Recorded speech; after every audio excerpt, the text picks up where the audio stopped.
ভাই বাংলা সিনেমার স্বার্থের জন্য আপনাদের সবাইকে লাগবে, এটা নিয়ে আমার কিছু বলারই নেই। এটা তো একটা পয়েন্টলেস একটা জিনিস বানাইছে। সিনেমার একটা আলাদা জগৎ, এটা পর্দার ভিতরের জিনিস। এই পোস্টটা আসলেই আমার কাছে একদম পয়েন্টলেস লাগছে।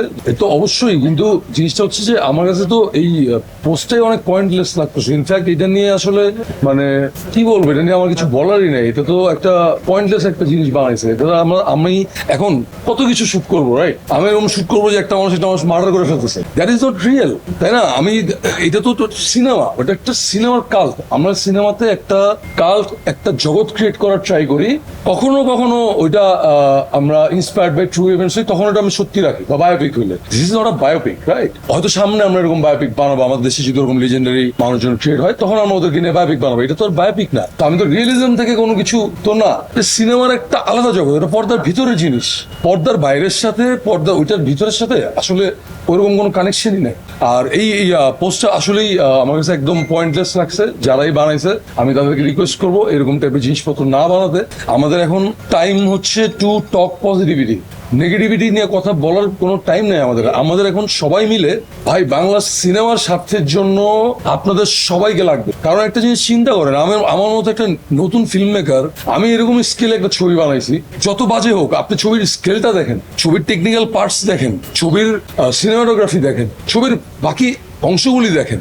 সো এরকম একটা ডিরেক্টরকে বা এরকম একটা টিমকে, যে আমার পুরো একটা ইয়াং একটা টিম, সবাই ইয়াং ব্লাড এখানে, এরা এই যে ছেলেপেলেগুলি কাজ করছে, I am not talking about me, I am talking about my whole team. আমার পোস্ট সুপারভাইজার, আমার এডিটর, আমার এভরিওয়ান, আমার সাথে যারা কাজ করছে সবাই অনেক ইয়াং। এরা তো সিনেমার ফিউচার, এই টিমটাই তো সিনেমার ফিউচার। এখন এরা ডিমোটিভেট হয়ে গেলে সিনেমা আগায় নিয়ে যাবে কে? আমাদের আগের যারা বড় ভাইরা ছিলেন তারা একটা পর্যায়ে নিয়ে গেছে, আমরা একটা পর্যায়ে নিয়ে যাব, আমাদের পরের জেনারেশন জিনিসটাকে আরো নেক্সট লেভেলে নিয়ে যাবে, রাইট? তো এখন আমরা যদি সিনেমাটাকে, এই যে বাংলাদেশের সিনেমা ইন্ডাস্ট্রি, আমরা যদি এই সিনেমাটাকে কান্নাডা বা কাদের সাথে কম্পেয়ার করবো, মারাঠি, ওদের ইন্ডাস্ট্রির সাথে যদি আমরা কম্পেয়ার করি, ওরাও ঠিক 10 বছর আগে এরকম জায়গায় ছিল, একদমই এরকম জায়গায় ছিল। মালায়ালাম ইন্ডাস্ট্রি এরকম জায়গায় ছিল 10 years ব্যাক। ওরা এরকম 8 কোটি 10 কোটি টাকার সিনেমা মাত্র বানানো শুরু করতেছিল। বাট কি হয়েছে, অনেক নতুন নতুন ডিরেক্টর আসছে, আইসা কি করছে, ওপেন থট সিনেমা বানানো শুরু করছে। ওই একটা জনার খালি অ্যাকশন করবে, ওইটা তো ছিল না। ওরা বের হয়েছে, অনেক নতুন নতুন আঙ্গিকের সিনেমা বানাইছে। বানানোতে কি হয়েছে, ইন্ডাস্ট্রি বুম করছে। এতে সবার লাভ, আমার লাভ, আপনার লাভ, যারা ক্যামেরার পিছনে কাজ করে, একদম রুট লেভেল একটা প্রোডাকশন বয় থেকে শুরু করে ওদের মতো স্টারদের থেকে শুরু করে সবার লাভ এটা, রাইট? একটা ইন্ডাস্ট্রি গ্রো করলে তো পুরো একটা দেশের লাভ।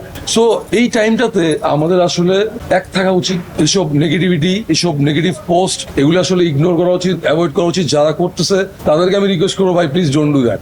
সিনেমা হলে যে ওই সিনটা এনজয় করেন, দ্যাট ইজ ওকে, বাট এইরকম জিনিসপত্র কানেক্ট করে এই নেগেটিভিটি ছড়ানোর কোনো দরকার নাই। আমরা এগুলো অফ করি, সবাই মিলে বাংলা সিনেমার স্বার্থে সিনেমাটা দেখে যেটা পজিটিভ আছে, পজিটিভ জিনিসটাকে আরো বেশি হাইলাইট করি, পজিটিভিটিতে বেশি ফোকাস করি। আর এটার সাথে একদম আমি অ্যালাইন না।